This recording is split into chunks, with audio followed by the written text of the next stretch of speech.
Hello,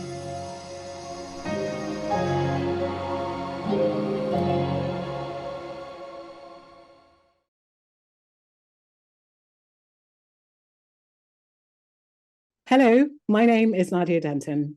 I'm a film curator based in London. On behalf of CineDB Insights, I'm pleased to introduce this interview, which is part of the CineDB Africa Conversation Series, a collection of in-depth encounters with film professionals from across the African continent. CineDB Africa, supported by the Gotta Institute, now has a new home on the e-portal of the Durban Film Art Institute. Today, I am joined by Mayenzeke Baza, Head of Distribution and Financing at the South Africa-based AAA Entertainment. Great to have you with us today, Mayenzeke. No, thanks. It's really great to chat to you, Nadia, and thank you for chatting to me. So, just to start the conversation, can you tell us about AAA and how it engages with Africa-based filmmakers? So, yeah, okay, thanks for that. So basically, AAA Entertainment is a boutique sales it's a boutique global sales and distribution company. So we basically represent African content creators where we exploit their products globally. We work with a plethora of clients or partners, ranging from Netflix, Amazon to the global market.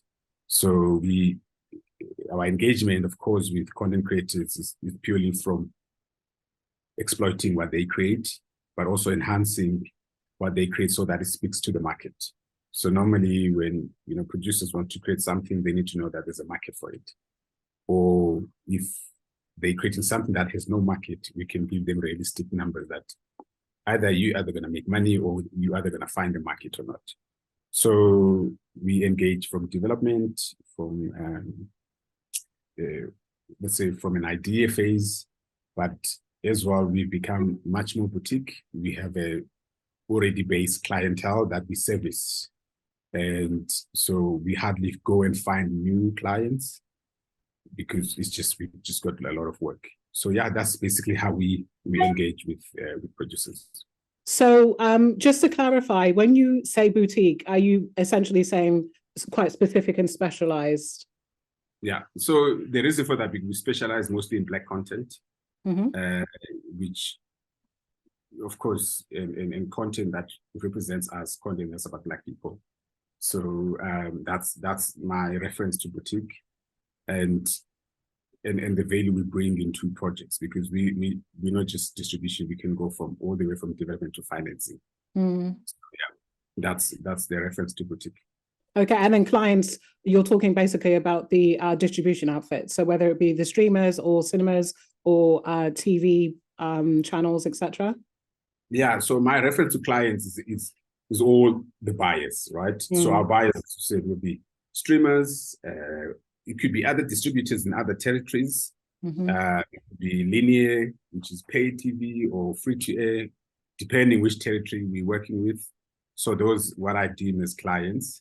But at the same time, our clients could be our producers who are creating the content. So, but from a distribution perspective, it would be, the streamers, the platforms that we work with. Okay. And can you just share with us either some recent AAA successes or even films that some of the filmmakers watching this may be aware of that, the outfit has produced or distributed? So maybe I'll do a reference. We did a Happiness Ever After, which is currently on Netflix, which is a romantic comedy. Sure, the list is endless. So we've also put projects on Amazon, like the estates that we work with. We've had, sure, yeah. So those are, I guess, if I were to say, like, if you watch Happiness Ever After on Netflix, that's the project we executive produced, but also we helped finance and brought it into the platform. Okay, brilliant. And what would you say are some of the common misconceptions that filmmakers have about the process of securing finance for their projects? I think there's always this notion of, you gotta give me the money. So I think because when you create and you believe in what you're creating and you think that there's value to it, And oftentimes, I think the misconception is, I don't think content creators can value the product they create. Mm-hmm. What happens is that if you can't give it the right value, so how do you raise money against it? So, and value is relative.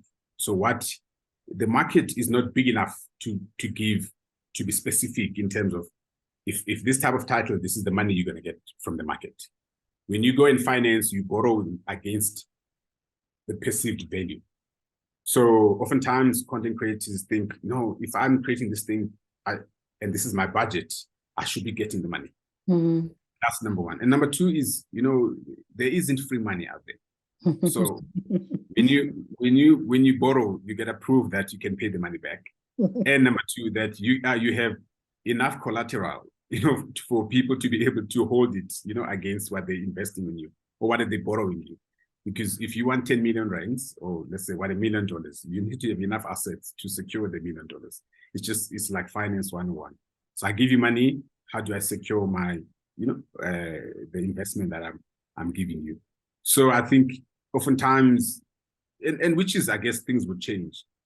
The IP we create hasn't really created value enough for it to be banked. So you can't say, this is my IP, you can go to the bank to invest and say, I want to bank it because it's worth this much. We're going to get to the point where that has become value. But I think filmmakers think it already exists. I think it exists in their minds, but in reality, you want money, you get approved that, you can pay it back. So, I mean, that is obviously it's a difficult and contentious point and a hard pill to swallow for a lot of the indies, watching this. And something that I always ponder and question, particularly in parts of the world, like obviously the African continent, where, there is such a rich cultural offering. And sometimes that value of the culture, can be in excess, in my view, of some of the monetary value. I know that's not something you, your finance head, wants to hear, but, do you think that there are cases where we can make an argument for culture? So, okay, we've invested X, Y, or Z amount of money, but actually this cultural product has such value that, it exceeds the financial position, or is that just like, we're not even at that point where we can have that conversation? So, and it's a very highly contentious point, because what we deem cultural and great may not be what the audience or the market wants to consume, or maybe too boring for other people, right? And so the value is derived from when the audience or the market is buying or is paying for what you're creating. So when you raise money based on what the audience is willing to pay for, right? From a cultural perspective, you need cultural support. Now, normally I can say the clothing you're wearing, right? So your top, the material and the brand comes from this culture. So that material should have certain value, because it's cultural. From African, it maybe come from a certain ethnic group and they carve it from a tree. So, the difficulty and the beauty of it, and that represent a whole nation. So there should be value to the fact that this is who we are. And there's value to me, but there's no meant to be value when it comes to someone paying for it. They might just look at it as like, what is that, man? I can also replicate that. I can just draw it. So that's kind of the difficulty is like, to me, yes, there's a cultural value to it, but to the audience and the market that you're selling to, it might be different. I think that's fair enough. I mean, I do believe we can change the audience, but I'm not going to labor you with that point during this conversation. No. Listen, also, just to give you can definitely change the audience, right? I always say to someone, if you are trying to appeal to vegetarians and you bring meat, no matter what you do, it's not going to happen, right? But if you are trying to appeal to vegetarians, but they've been eating asparagus, now you want to bring in carrot flavor and beetroot. Now, it's in the same family.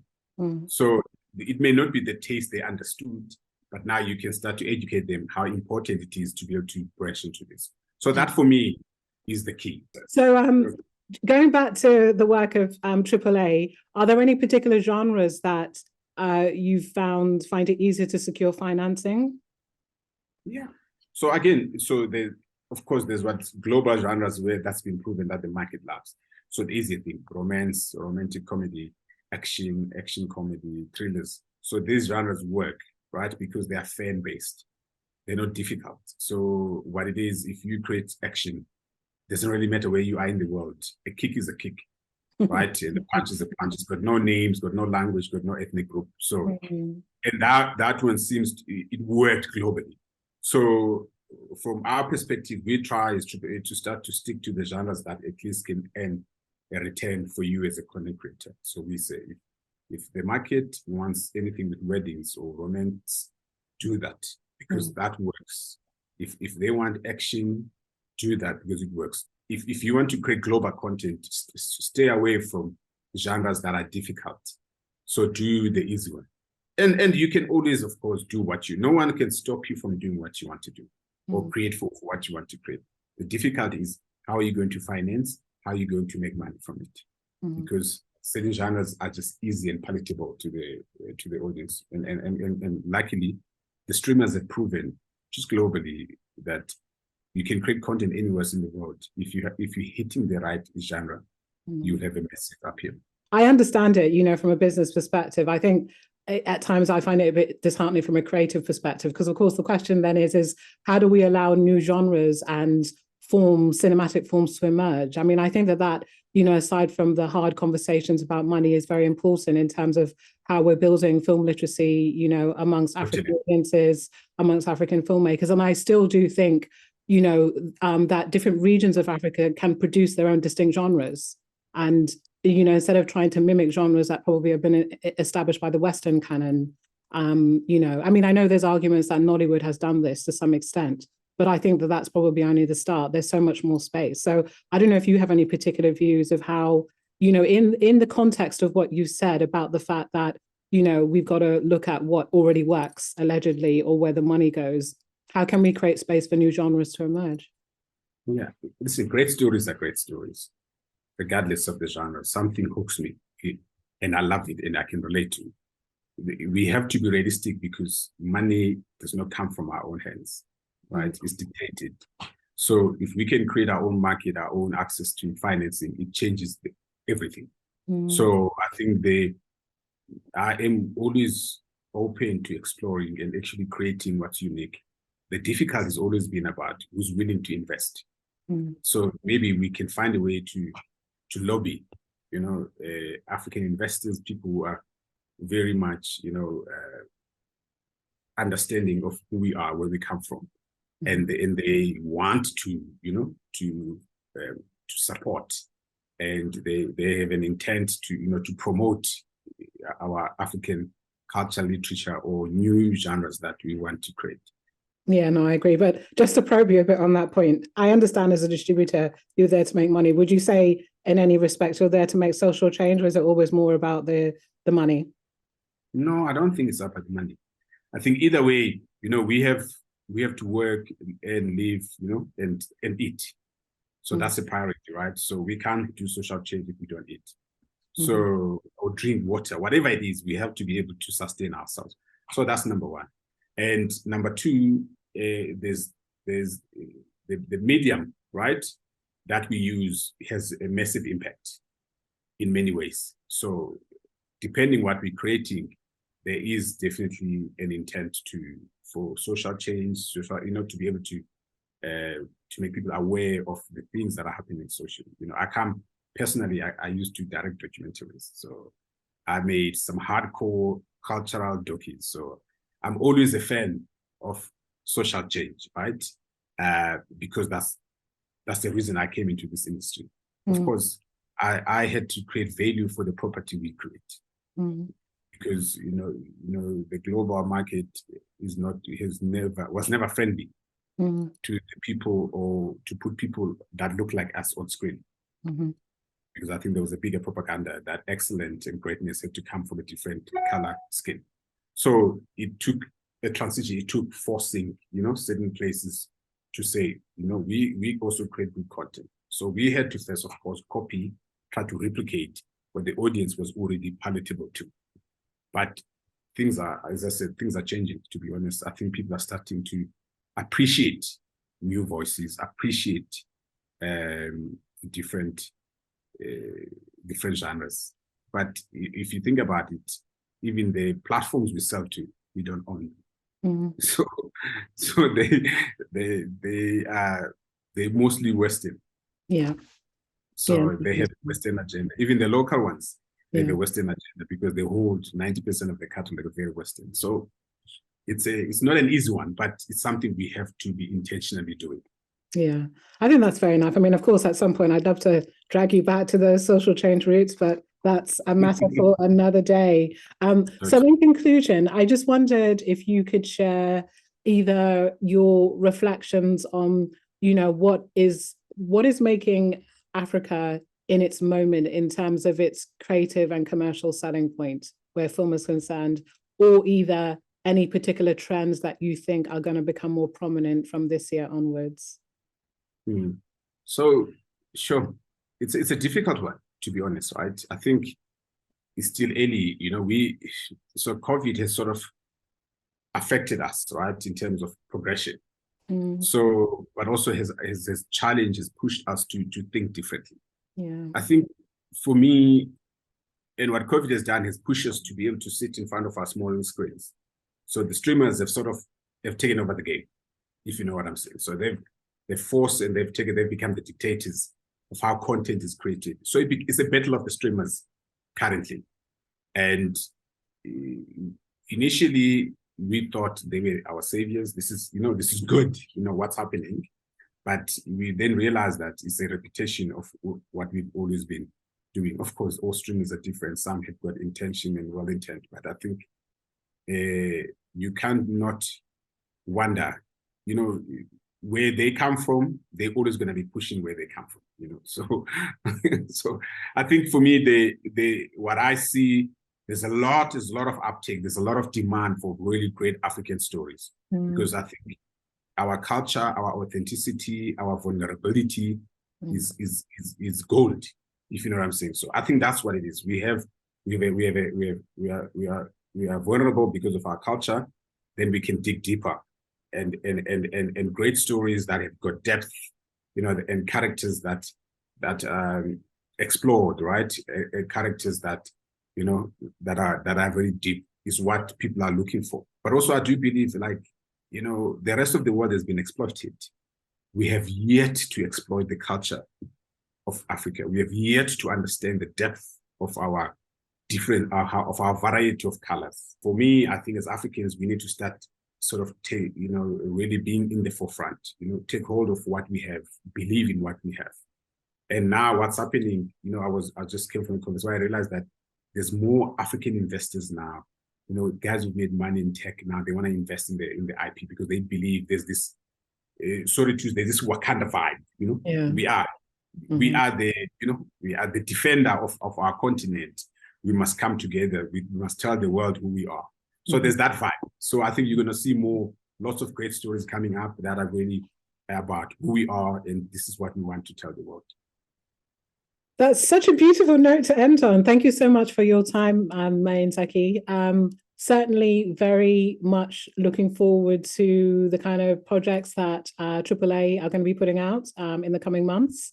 And how would you advise filmmakers who've seen this and are inspired by what you said to be in touch or to maybe try and reach out?